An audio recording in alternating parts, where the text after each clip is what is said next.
नमस्ते दोस्तों, आज मैं गुजरात के एक बहुत ही यूनिक और पावरफुल मंदिर में आपको दर्शन कराने वाला हूँ। सालंगपुर हनुमान मंदिर। अगर आप हनुमान जी के भक्त हैं या स्पिरिचुअल प्लेसेस एक्सप्लोर करना पसंद करते हैं तो ये जगह डेफिनेटली आपको एक अलग एक्सपीरियंस देने वाली है। ये कोई ऑर्डिनरी टेम्पल नहीं है। यहाँ हनुमान जी को एक स्पेशल रूप में पूजा जाता है, कष्ट भंजन हनुमान, यानी ऐसे हनुमान जो भक्तों के कष्ट, दुख और नेगेटिव एनर्जीज को दूर करते हैं। और सबसे इंटरेस्टिंग बात ये है कि यहाँ एक यूनिक ट्रेडिशन है कि यहाँ के लोग बिलीव करते हैं कि हनुमान जी बुरी शक्तियों और नेगेटिव इन्फ्लुएंसेस से भी मुक्ति दिला देते हैं। आज की वीडियो में हम देखेंगे कि इस मंदिर का हिस्ट्री क्या है, यहाँ का एटमॉस्फेयर और वाइब कैसी है और कौन सी स्पेशल पूजा और रिचुअल्स यहाँ होती हैं। अगर आप यहाँ विजिट करने का प्लान बना रहे हैं तो क्या क्या चीजें आपको ध्यान में रखनी चाहिए। और दोस्तों, यहाँ तक कैसे आए, कहाँ रुके और क्या खाने पीने की व्यवस्था होंगी। और दोस्तों, यहाँ के हनुमान जी बहुत ही चमत्कारिक हैं और सबके कष्ट हर लेते हैं और सबकी मनोकामनाएं पूरी करते हैं। यहाँ मंदिर का अपना एक इतिहास है, मंदिर की अपनी एक कहानी है और बहुत सारी बातें इस ब्लॉग में आपको बताने वाला हूँ। सालंगपुर मंदिर गुजरात के बोटाड डिस्ट्रिक्ट में पड़ता है और अहमदाबाद से लगभग 75 किलोमीटर दूर है। अगर आप बोटाड साइड से आ रहे हो तो 30 किलोमीटर का डिस्टेंस है।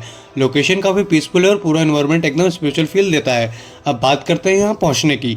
अगर आप ट्रेन से आना चाहते हो तो अच्छी बात यह है कि सालंगपुर का अपना रेलवे स्टेशन है। अहमदाबाद, भावनगर, राजकोट जैसे शहरों से डायरेक्ट ट्रेन मिल जाती है। अहमदाबाद से लगभग 1 से 2 घंटे का ही सफ़र होता है। बस से भी आना काफ़ी इजी होता है। गुजरात एसटी और प्राइवेट बसेस दोनों अवेलेबल है। अहमदाबाद से बस का फेयर अराउंड 50 से 100 रुपये का ही होता है। अगर आप खुद की कार या टैक्सी से आ रहे हो तो NH47 या SH120 रूट ले सकते हो। ड्राइव लगभग 2 घंटे की होती है और टैक्सी का जो खर्चा आपका अप्रोक्स पड़ता है वो 1500 से लेकर 2500 रुपये तक पड़ जाता है। यहाँ जो हनुमान जी विराजमान है उनको कष्टभंजन देव के रूप में पूजा जाता है, यानी लाइफ के हर कष्ट का समाधान देने वाले। इस मंदिर की स्थापना स्वामीनारायण संप्रदाय के महान संत गोपाल आनंद स्वामी जी के द्वारा हुई थी। कहा जाता है उन्होंने जब यह हनुमान जी की मूर्ति स्थापित की तो उस मूर्ति में प्राण शक्ति आ गई थी। यह मंदिर की स्थापना सन 1900 के आसपास हुई और बाद में स्वामीनारायण संप्रदाय और वड़तल गादी के थ्रू इसका डेवलपमेंट होता गया। 2023 में भी मंदिर परिसर के बाहर बहुत बड़ा रूप दे दिया गया है। मंदिर की टाइमिंग की बात करें तो सुबह 5:30 बजे से 12:30 बजे तक दर्शन होते हैं और शाम को 4 बजे से लेकर 9 बजे तक। सुबह की आरती 6 बजे और शाम की 7 बजे होती है। मेरी पर्सनल रिकमेंडेशन ये रहेगी कि सुबह जल्दी आओ, भीड़ कम होती है और दर्शन भी शांति से हो जाते हैं। वैसे ट्यूसडे और सैटरडे को यहाँ पे काफी ज्यादा क्राउड होता है। इस मंदिर की सबसे अनोखी और रहस्यमय बात यही है कि हनुमान जी की मूर्ति में शनिदेव को स्त्री रूप में उनके चरणों के नीचे दिखाया गया है। इसके पीछे की कथा क्या है? एक समय शनिदेव के प्रकोप से लोग अत्यंत प्रताड़ित थे। चारों ओर कष्ट, बाधाएं और डर का माहौल था। भक्तों की पीड़ा देखकर हनुमान जी क्रोधित हुए और शनिदेव को दंड देने चले। शनिदेव जानते थे कि हनुमान जी बाल ब्रह्मचारी और कभी किसी स्त्री को हानि नहीं पहुंचाते, इसलिए उन्होंने स्त्री का रूप धारण किया, हनुमान जी के चरणों में गिरकर क्षमा मांगी। हनुमान जी ने उन्हें क्षमा कर दिया। तभी से इस मंदिर में शनिदेव स्त्री रूप में हनुमान जी के चरणों में विराजमान है। इसका प्रतीकात्मक अर्थ यह दृश्य दर्शाता है कि हनुमान जी की कृपा से शनि जैसे कठोर ग्रह का प्रभाव भी शांत हो सकता है। इसी कारण ज्योतिष दोष, साढ़साती और जीवन की बड़ी बाधाओं से परेशान लोग यहाँ विशेष रूप से आते हैं। गोपालानंद स्वामी को ध्यान के दौरान हनुमान जी के दिव्य दर्शन हुए और स्वयं हनुमान जी ने उन्हें निर्देश दिया कि सारंगपुर में मंदिर बनाओ, क्योंकि ये स्थान पीड़ित लोगों के लिए वरदान बनेगा। उस समय यहाँ के लोग अज्ञात बीमारियों, मानसिक पीड़ा, बुरी आत्माओं के प्रभाव से जूझ रहे थे, इसलिए हनुमान जी को कष्टभंजन देव कहा जाता है। मंदिर परिसर में आपको निःशुल्क भोजन प्रसादी भी देखने को मिलती है। प्रतिदिन लगभग 5000 श्रद्धालुओं को निःशुल्क भोजन प्रसादी दिया जाता है। ये सेवा मंदिर ट्रस्ट और पास के स्वामीनारायण मंदिर द्वारा संचालित होती है। और दोस्तों, इस समय आप जो दर्शन कर रहे हैं वो है किंग ऑफ सालंगपुर।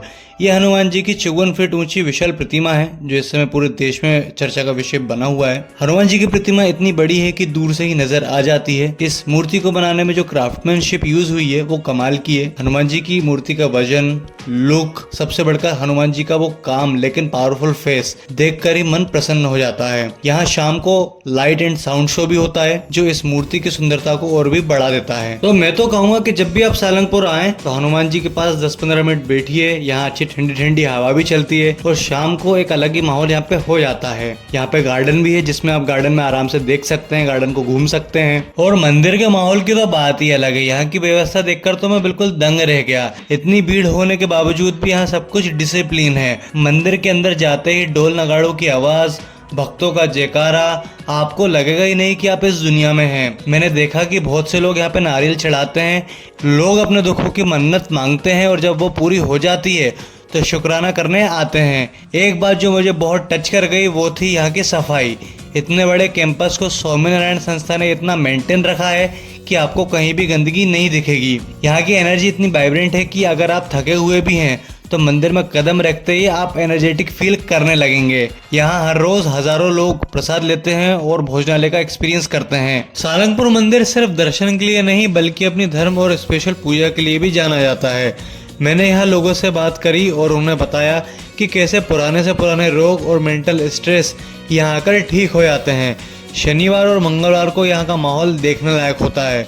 उस दिन विशेष आरती होती है और भक्त इतनी ज़्यादा संख्या में आते हैं कि पूरा गांव हनुमान जी के रंग में रंग जाता है।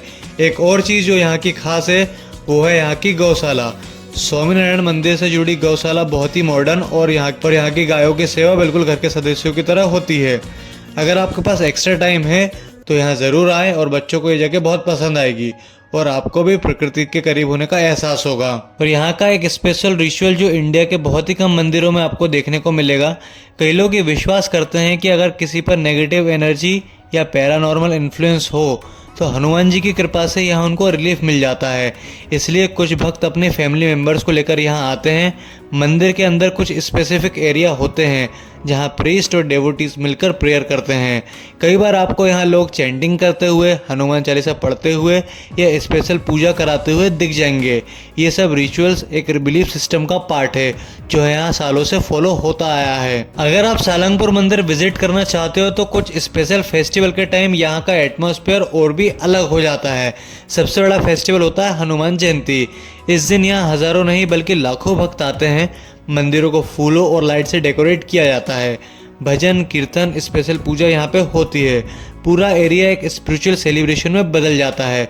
उसके अलावा दिवाली और रामनवमी के टाइम भी मंदिर का एनवायरनमेंट काफ़ी फेस्टिव हो जाता है। तो दोस्तों, सालंगपुर हनुमान मंदिर सिर्फ एक टेम्पल नहीं है, ये एक ऐसी जगह है जहाँ फेथ, डिवोशन और स्पिरिचुअल बिलीफ का एक पावरफुल कॉम्बिनेशन देखने को मिलता है। चाहे आप रिलीजियस हो, स्पिरिचुअल ट्रैवल हो या सिर्फ इंडिया के यूनिक टेम्पल्स एक्सप्लोर करना चाहते हो, ये प्लेस डेफिनेटली वर्थ विजिटिंग है। यहाँ का सिर्फ दर्शन नहीं करते बल्कि एक अलग ही एनर्जी एक्सपीरियंस करते हो। अगर आप गुजरात ट्रिप प्लान कर रहे हो तो सालंगपुर हनुमान मंदिर को अपने आइटिनरी में ज़रूर इंक्लूड करो। तो दोस्तों, ये था मेरा छोटा सा सफ़र सालंगपुर हनुमान जी मंदिर का। मैंने कोशिश की कि मैं आपको हर वो कॉर्नर दिखाऊं और हर वो फीलिंग शेयर करूं जो मैंने महसूस करी। अगर आप अहमदाबाद या राजकोट के आसपास से हैं तो यहाँ एक दिन का ट्रिप ज़रूर प्लान करें। बेस्ट टाइम तो वैसे मानसून या विंटर का है, पर दादा के दरबार में मौसम कब देखा जाता है। जब बुलावा आए बस चले आइए। जाते आते बस इतना कहूँगा कि लाइफ में कितनी भी टेंशन हो, एक बार सालंगपुर आकर दादा के सामने सर झुका लीजिए, सारा बोझ हल्का हो जाएगा। उम्मीद है आपको ये ब्लॉग पसंद आया होगा। अगर पसंद आया तो नीचे कमेंट में जय हनुमान दादा लिखना मत भूलना और अपने दोस्तों के साथ इस वीडियो को शेयर जरूर करना। मिलते हैं अगले ब्लॉग में एक नई जगह और एक नई कहानी के साथ। तब तक के लिए खुश रहिए, घूमते रहिए और बोलो सियावर रामचंद्र की जय।